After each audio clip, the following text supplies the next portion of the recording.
ഇന്നേ വായിലിട്ട് അലിഞ്ഞു പോകുന്ന ബ്രെഡ് വെച്ചൊരു ഹലുവ ഉണ്ടാക്കിയാലോ. അതിനായിട്ട് 1.5 കപ്പ് പച്ചവെള്ളമാണ് എടുത്തിട്ടുള്ളത്. അതിനകത്തേക്ക് 5 ബ്രെഡ് ഇതുപോലെ കുതിർത്ത് വെച്ച് അതിന് ശേഷം ഗ്യാസ് ഓൺ ചെയ്തേ എന്നിട്ട് ഇളക്കി കൊടുക്കാം. ഇനി തിളച്ച് വരുമ്പോൾ അതിനകത്തോട്ട് 1/2 കപ്പ് ശർക്കരപ്പാനി ഒഴിച്ചു കൊടുത്തേ. എന്നിട്ട് നന്നായിട്ട് ഇളക്കി കൊടുക്കുക. ഇനി അല്പം ഏലക്കാപ്പൊടിയാണ് ഇട്ട് കൊടുത്തത്. ഇടയ്ക്കിടയ്ക്ക് അല്പം നെയ്യ് ഒഴിച്ചു കൊടുക്കണേ. ബ്രെഡൊക്കെ നന്നായിട്ട് അലിഞ്ഞ് വരുന്നിടം വരെ ഇളക്കി കൊടുക്കുക.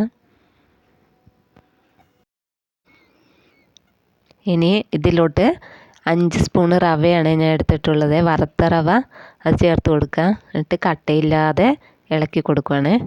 അങ്ങനെ അത് മിക്സായി വന്നിട്ടുണ്ട്. ഹലുവ അറിയാലോ, നല്ലപോലെ ഇളക്കി കൊടുക്കണം.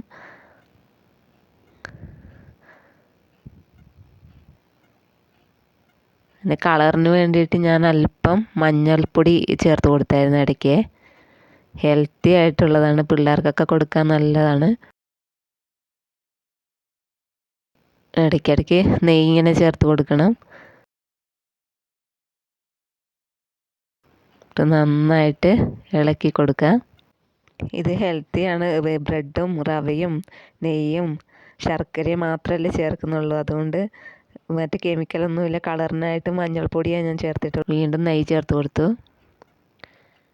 ഇനി പാനിൽ നിന്ന് വിട്ട് വരുന്നിടം വരെ ഇളക്കി കൊടുക്കണേ.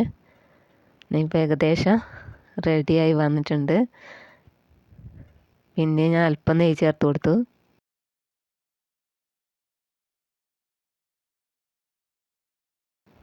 എന്താ ഇപ്പോൾ ഈ ഒരു പരുവാകുമ്പോൾ നമുക്ക് ഫ്ലെയിം ഓഫ് ചെയ്യാം.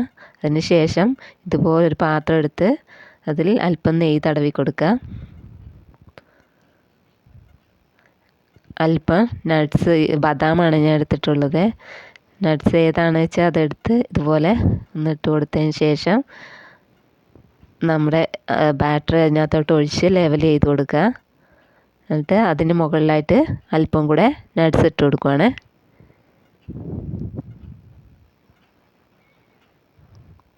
ഇനി അത് റെസ്റ്റ് ചെയ്യാൻ വെക്കുക. 1/2 മണിക്കൂറോളം വെക്കണം.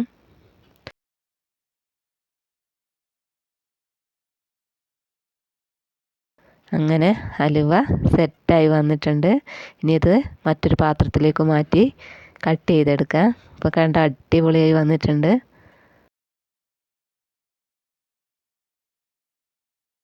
കട്ട് ചെയ്യുവാണ്.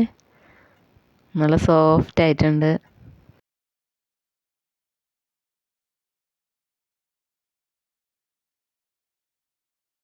അപ്പോൾ ഇതാ ഈ ഒരു പരുവത്തിൽ കിട്ടിയിട്ടുണ്ട്.